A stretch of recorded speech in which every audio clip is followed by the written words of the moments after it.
Hello बच्चों, मैं मकफूर अहमद। हमारा और आपका प्यारा सा चैनल है मकफूर फिजिक्स हब। आज मैं क्लास 12 के बच्चों के लिए लेकर आया हूँ expression for fringe width. Expression for fringe width. Expression for fringe width. Fringe width क्या है बेटा, हम आपको एक्सप्लेन कर दें। सबसे पहले हम आपको बता दें, अगर किसी सोर्स से लाइट स्लिट से होते हुए पास करती है, डबल स्लिट से होके पास करती है, S1 S2 स्लिट से पास करती है, तो अगर हम उसके पीछे एक स्क्रीन लगा देते हैं तो उस पर आपको इंटरफ्रेंस पैटर्न शो होता है। उस फ्रिंज पर क्या होगा बेटा, इंटरफ्रेंस पैटर्न शो हो जाता है। इंटरफ्रेंस पैटर्न शो होता है फ्रिंज पर। S1 से A पॉइंट पर लाइट गई और S2 से A पॉइंट पर लाइट गई। पॉइंट P ले लीजिए, पॉइंट P पर आपको इंटरफ्रेंस पैटर्न शो हो रहा है। तो अगर लाइट किसी सोर्स से स्लिट से होते हुए पास होती है, ऐसे स्लिट से होते हुए पास होती है, तो आपको स्क्रीन पर इंटरफ्रेंस पैटर्न शो होता है। ये इंटरफ्रेंस पैटर्न क्या होता है, आपको स्क्रीन पर अल्टरनेटिव्स ऑर्डर में ब्राइट और डार्क बैंड्स शो होते हैं। जो स्क्रीन पर ब्राइट और डार्क बैंड्स आपको दिखाई देते हैं, जो आपके चमकीले और धुंधले पट्टियां आपको दिखाई देती हैं, उसको हम लोग फ्रिंज बोलते हैं। वो हमारा क्या बेटा, फ्रिंज। यानी कि सोर्स से लाइट स्लिट से होते हुए अगर पास हो रही है तो स्क्रीन पर हम एक पॉइंट कंसीडर कर लेते हैं। उस पॉइंट पर हमें अल्टरनेटिव्स ऑर्डर में डार्क एंड ब्राइट फ्रिंजेस होते हैं। वो फ्रिंज क्या है, मैक्सिमम इंटेंसिटी की और मिनिमम इंटेंसिटी की बैंड शो होती है। मैक्सिमम इंटेंसिटी और मिनिमम इंटेंसिटी की क्या होती है बेटा, बैंड शो होती है। उसी बैंड को हम क्या कहते हैं, फ्रिंजेस बोलते हैं। अब मान लीजिए स्लिटों के बीच का जो डिस्टेंस है वो स्मॉल डी है। Distance between slits small D है। यानी स्लिट के जो सोर्सेस है S1 S2 जो नए सोर्स की तरह बिहेव कर रहे हैं, उनके बीच का डिस्टेंस स्मॉल डी। और स्लिट से स्क्रीन तक का जो डिस्टेंस है बेटा वो कैपिटल डी है। Distance of screen from the slits capital D है। मतलब स्क्रीन के सेंटर O से उस पॉइंट पर, जिस पॉइंट पर आपको ब्राइट फ्रिंजेस दिखाई दे रहे हैं, उसका डिस्टेंस x है। ब्राइट के लिए अलग ले लेते हैं, डार्क के लिए अलग ले लेते हैं। पहले भी हम आपको ब्राइट के लिए बता देते हैं। S1 S2P और S1P के बीच का जो पाथ डिफरेंस है वो हमारा A है, S2A। S2A आपका पाथ डिफरेंस है। यहां पर जो एंगल बना रहा है ये थीटा कंसीडर कर लीजिए, इसको आप थीटा कंसीडर कर लीजिए। ये राइट एंगल है 90 डिग्री S2A। और स्क्रीन के सेंटर से जिस पॉइंट पर आपको फ्रिंज शो हो रहा है, उस पॉइंट का जो डिस्टेंस है उसको हम x कंसीडर कर लेते हैं, जिसको हम बोलते हैं central fringe distance. Central fringe distance angle आपका थीटा हो जा रहा है। अब ये जो आप पाथ डिफरेंस लोगे, पाथ डिफरेंस, तो जो पाथ डिफरेंस होगा बेटा वो S2A is equal to S2P minus S1P। S2P और S1P के बीच का जो डिस्टेंस है, S2P और S1P के बीच के डिस्टेंस का जो डिफरेंस है वही हमारा पाथ डिफरेंस है। अगर नंबर ऑफ फ्रिंजेस हमारे m हैं तो पाथ डिफरेंस हमारा S2A जो होगा वो m लेमडा के इक्वल होगा। पाथ डिफरेंस जो होगा बेटा वो आपका m लेमडा के इक्वल होगा। तो अगर हम ट्राइंगल ले लें, ये 90 डिग्री है। अगर हम ट्राइंगल S1 S2A कंसीडर करते हैं, in triangle S1 S2A, S1 S2A में अगर आप साइन थीटा लेते बेटा तो sine theta is equal to perpendicular upon hypotenuse होता है। तो ये 90 डिग्री और एक्यूट एंगल के बीच मिलने वाली जो लाइन है ये हमारा बेस हो जाएगा, ये हमारा परपेंडिकुलर होगा S2A। और हाइपोटेन्यूज जो होगा हमारा, हाइपोटेन्यूज वो S1 S2 हो जाएगा। 90 डिग्री के सामने वाली साइड है, ये हाइपोटेन्यूज है।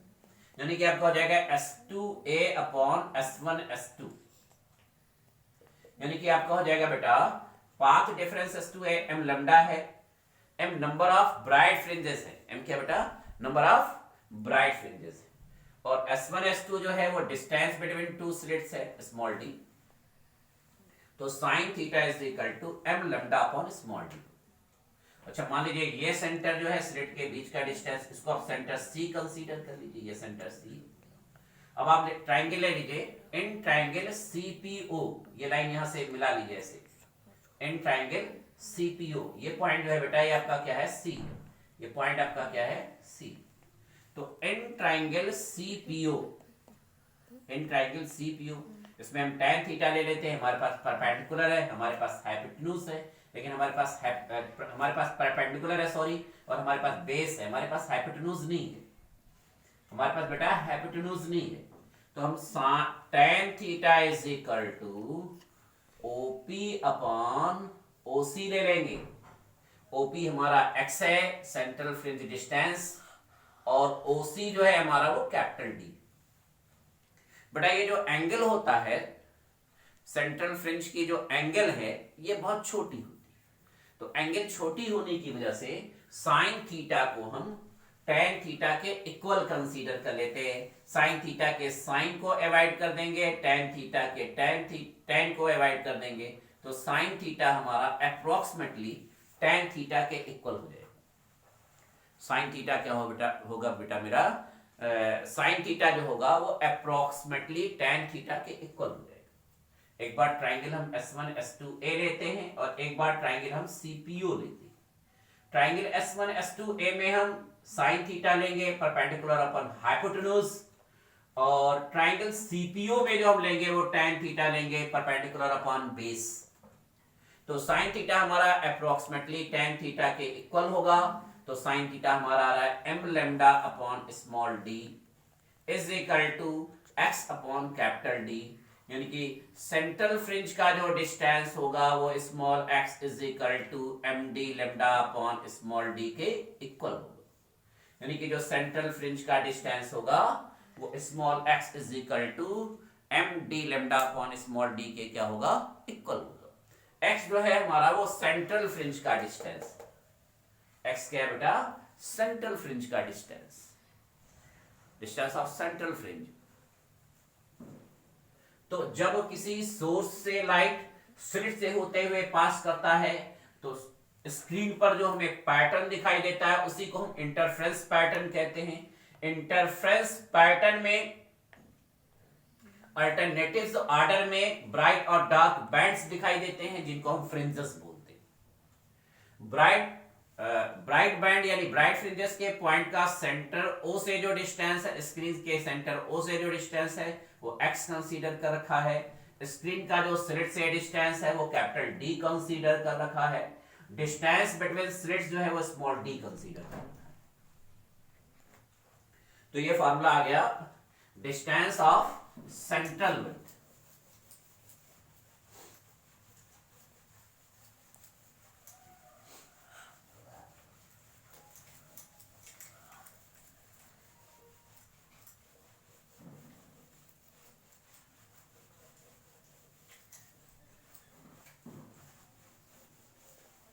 अगर आप डार्क फ्रिंज के लिए लेते हैं बेटा तो डार्क फ्रिंजेस में क्या होता है, डार्क फ्रिंजेस के लिए क्या होगा, डार्क फ्रिंजेस के लिए जो हमारा पाथ डिफरेंस होता है S2A वो 2m-1 लैम्डा अपॉन 2,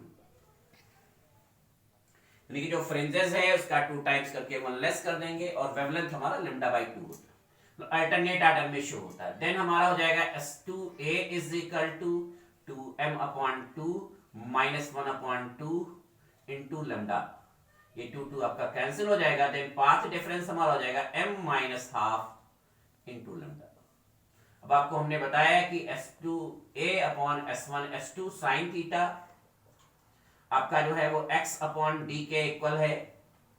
देन हमारा हो जाएगा m-12 into lambda upon small d is equal to x upon capital D। Then central fringe का जो डिस्टेंस होगा वो d m-12 d lambda upon small d। ये आपको हो जाएगा सेंट्रल फ्रिंज का डिस्टेंस डार्क फ्रिंजेस के लिए। यानी कि ब्राइट फ्रिंजेस के लिए अगर हम M D lambda upon small D ले रहे हैं ब्राइट फ्रिंज के लिए, तो डार्क फ्रिंजेस के लिए हमारा m minus half D lambda upon small D होगा। लेमडा वेवलेंथ ऑफ लाइट है। अगर आपको इंटरफेरेंस पैटर्न क्लियर देखना है तो मोनोक्रोमेटिक लाइट यूज करते हैं। मोनोक्रोमेटिक लाइट का मतलब यह है कि लाइट सिंगल कलर का हो, रेड हो तो रेड हो, या ग्रीन हो तो ग्रीन हो, येलो हो तो येलो। यानी कि जो सिंगल कलर की लाइट होगी तो उसका वेवलेंथ जो होगा वो फिक्स होगा, और डार्क के लिए ये हो जाएगा हमारा। फ्रिंज की अगर विड्थ निकालनी है, फ्रिंज विड्थ आपको कैलकुलेट करना है, तो फ्रिंज विड्थ जो होगा, चाहे वो आपका ब्राइट फ्रिंजेस हो चाहे आपका डार्क फ्रिंजेस हो, सबकी विड्थ सेम होगी। तो distance between to consecutive central fringe, distance between to consecutive central fringe. अब सेंट्रल फ्रिंज का जो डिस्टेंस है, टू कॉन्सेक्यूटिव सेंट्रल फ्रिंज के डिस्टेंस का डिफरेंस जो लेंगे वो हमारा फ्रिंज विड्थ हो जाएगा। मान लीजिए आपने एक बार सेंट्रल फ्रिंज डिस्टेंस ले लिया m फ्रिंजेस के लिए, एक बार आपने m+1 के लिए लिया, तो m+1 के जो सेंट्रल फ्रिंज का डिस्टेंस होगा और m फ्रिंज के जो सेंट्रल फ्रिंज का डिस्टेंस होगा, दोनों का जो डिफरेंस होगा वो फ्रिंज विड्थ बीटा के इक्वल होगा। अगर आपको फ्रिंज विड्थ कैलकुलेट करनी है, वो जो आपको ब्राइट और डार्क बैंड इंटरफेरेंस पैटर्न में शो हो रहे हैं, उसकी विड्थ अगर आपको कैलकुलेट करनी है, तो जो आपने सेंट्रल फ्रिंज विड्थ कैलकुलेट कर रखा है कॉन्सेक्यूटिव फ्रिंजेस के लिए, दोनों का डिफरेंस ले लेंगे। यानी कि एक बार आप मान लीजिए आपने m = 9 कंसीडर कर लिया, तो m+1 आपका 10 हो जाएगा। यानी कि 10वें फ्रिंजेस और 9वें फ्रिंजेस के बीच का जो डिस्टेंस होगा, सेंट्रल फ्रिंज का डिस्टेंस हो जाएगा, वही एक फ्रिंज का विड्थ हो जाएगा। अब आपने यहां नंबर ऑफ फ्रिंजेस m+1 ले लिया, देन आपका हो जाएगा m+1 d lambda upon small d, और यहां पर हो जाएगा आपका -m d lambda upon small d। d lambda upon small d बेटा कॉमन ले लेंगे, तो ब्रैकेट में हमारा हो जाएगा m+1 - m। अब ये m आपका कैंसिल हो जाएगा, then beta is equal to हमारा हो जाएगा d lambda upon small d। यानी कि जो फ्रिंज विड्थ होगा वो d lambda upon small d के इक्वल होगा। फ्रिंज विड्थ को बीटा से डिनोट करते हैं। यानी कि फ्रिंज विड्थ जो होगा वो बीटा यानी लेमडा के डायरेक्टली प्रोपोर्शनल होगा, डिस्टेंस ऑफ स्क्रीन के डायरेक्टली प्रोपोर्शनल होगा, distance between the slits small d के इनवर्सली प्रोपोर्शनल होगा।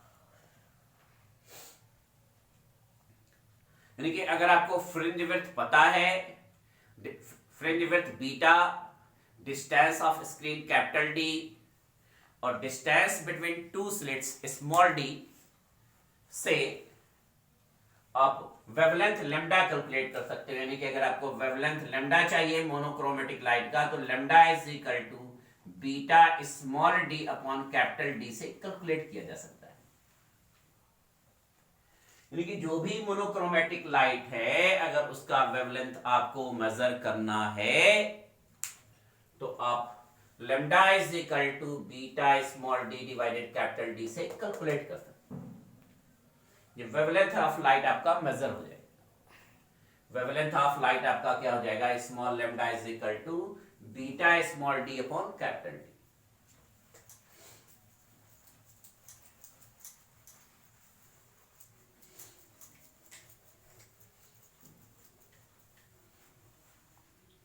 फिगर में हमने आपको बेटा दिखाया कि जो एंगल है बहुत छोटा है।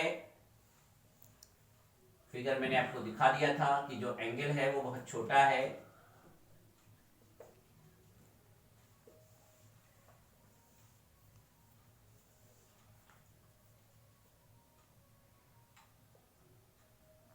ये जो एंगल है बहुत छोटा है, थीटा, ये हमारा S1P है, ये हमारा S2P है। ये फिगर भी मैंने आपको शो कराया है, ये A है।